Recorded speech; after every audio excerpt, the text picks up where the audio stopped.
Volti provati dopo almeno 36 ore di tensione e lavoro continuo. Il punto stampa alla sede della Protezione Civile a Marghera serve quantomeno il presidente Veneto Zaia e l'assessore alla Protezione Civile Bottacin per annunciare come il peggio sia alle spalle, in riferimento quantomeno a un tempo che si fa più clemente alle piene dei fiumi che sotto controllo stanno raggiungendo l'Adriatico.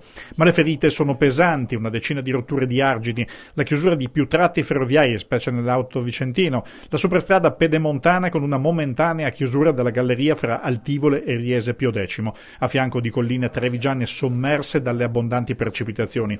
Al petrolchimico di Porto Marghera si è verificato uno sversamento di idrocarburi che ha fatto sentire odore di gas per la città, ma l'impianto ha vasche di contenimento che non hanno consentito reali dispersioni.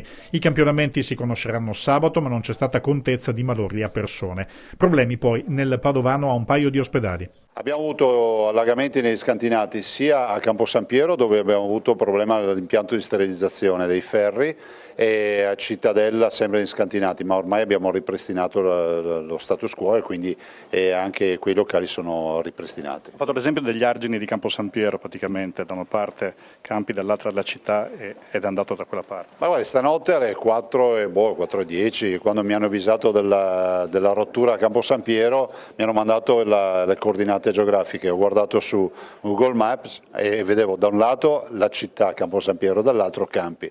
E per fortuna ha rotto, se si può definire fortuna, comunque nella sfortuna abbiamo avuto la fortuna che ha rotto nella parte sinistra e quindi verso i campi, perché se avesse rotto dalla parte di Campo San Piero avremmo avuto il Muson, le acque del Muson dentro il Campo San Piero. Riparazione immediata. Riparazione immediata, ecco, anche qui sottolineiamo l'efficienza dei nostri tecnici nel coordinare le imprese, visto che considerato che noi avevamo già camion carichi di materiale roccioso pronti per gli interventi d'urgenza, tanto è vero che la decina di rotture arginali che abbiamo avuto sono tutte in fase di riparazione o già ultimate. Zaia ha incontrato il capo dipartimento della Protezione Civile Nazionale Fabrizio Curcio, ottenendo un sopralluogo della Protezione Civile che permetterà la verifica dei danni. Ai cittadini che ne abbiano subiti viene consigliato di scattare foto e raccogliere le documentazioni di spese e perizie di parte. Il dossier di ogni comune comporrà poi la richiesta complessiva regionale allo Stato.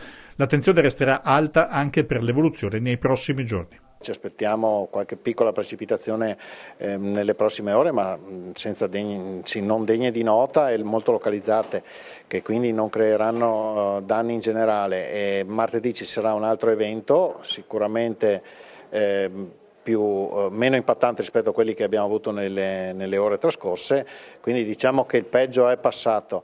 Ovviamente io sottolineo la tempestività degli interventi, ringrazio i soccorritori perché abbiamo messo in campo 1501 volontari di protezione civile in queste ore in tempi rapidissimi, nel giro di qualche minuto, li ringrazio tutti. I vigili del fuoco con 250 uomini sono intervenuti anche loro in maniera ipertempestiva, e anche tutte le nostre strutture regionali, perché le rotte arginali sono state sistemate o sono in corso di sistemazione, ma il tempo di intervento è stato di alcuni minuti, c'erano già i mezzi d'opera che stavano operando.